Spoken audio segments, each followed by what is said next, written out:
ক্ষতিগ্রস্ত হয়, তার বাড়িঘর লুটপাট করে, বাড়িঘর ভাঙচুর করে আমাদের লাভটা কি? আমরা কি চাচ্ছিটা কি?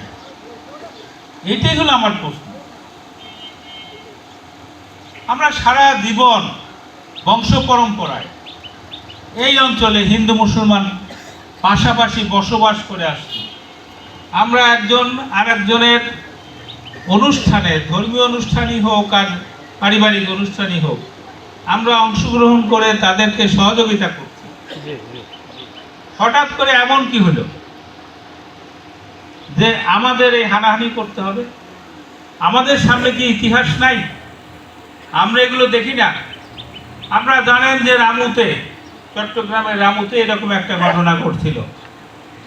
টেলিফোন হ্যাং করে এই ধরনের একটা ধর্মীয় উস্কানি দেওয়া হয়েছিল এবং সেখানে অনেক মানুষ ক্ষতিগ্রস্ত হয়েছে।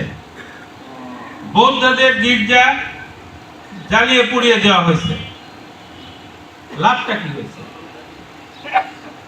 এখানেও এরকম ঘটনাই ঘটাতে দেখছিল। শান্তি তো মানুষ হয়েছে কি, আমরা শান্তিতে বেশি দিন থাকতে চাই না।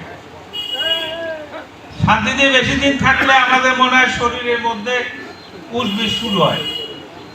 আপনারা জানেন না, এক ধরনের মেয়ে মানুষ আছে, ওই সংসার করতে করতে ভালো লাগে না, সংসারে কাজ করতে চায় না, তখন স্বামী ধরে দুই ঘা দেয়, তারপরে আবার ঠিক মতো চলে। তো আমাদেরও অনেকেরই শরীরের মধ্যে উদ্ভিদ শুরু করে, এটা ভালো কথা না। আমরা এই জামালপুরে, এই মাসালিয়াতে আমি বহুবার আসছি। আপনারা আমাকে এমপি 96 সালে এমপি বানানোর পরে আমরা এই রাস্তা করে দিতে, ব্রিজ করে দিচ্ছি, করি নাই? আমাদের এই জামালপুরের বিভিন্ন জায়গায় আমরা রাস্তাঘাট করছি, বিদ্যুৎ দিচ্ছি, বহুবার আসছি আপনাদের এখানে। এই করোনার পর থেকে আসাটা একটু হালকা হয়েছে, কিন্তু আমরা কারা? আমরা হিন্দু মুসলমান সবাই ভাই ভাই। আমি কার মাথায় বাড়ি দেব? এই যে টেলিফোনে ফেসবুকে স্ট্যাটাস দিয়ে যে সমস্যাটা তৈরি করতে চাইছি, এটা এক ধরনের মানুষ আছে যারা, আমি বলবো জামাত শিবির করে তারাই শুধু না, এক ধরনের মানুষই আছে খারাপ, এরা শান্তি চায়। এই ধরনের মানুষের উস্কানিতে আমরা কেন নাচবো? আমরা কেন মানুষের গায়ে আঘাত দেব?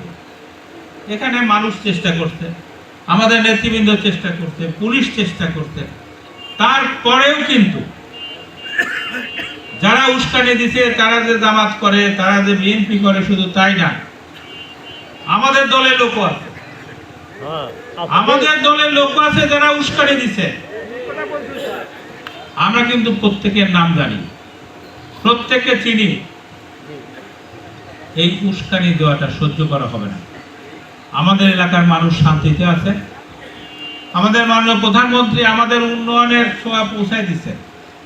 আজকে প্রত্যেক বাড়িতে আলো জ্বলে, প্রত্যেকটা মানুষ পাকা রাস্তা দিয়ে হাঁটে। আপনি সেই ইসে বলেন, কি বলে,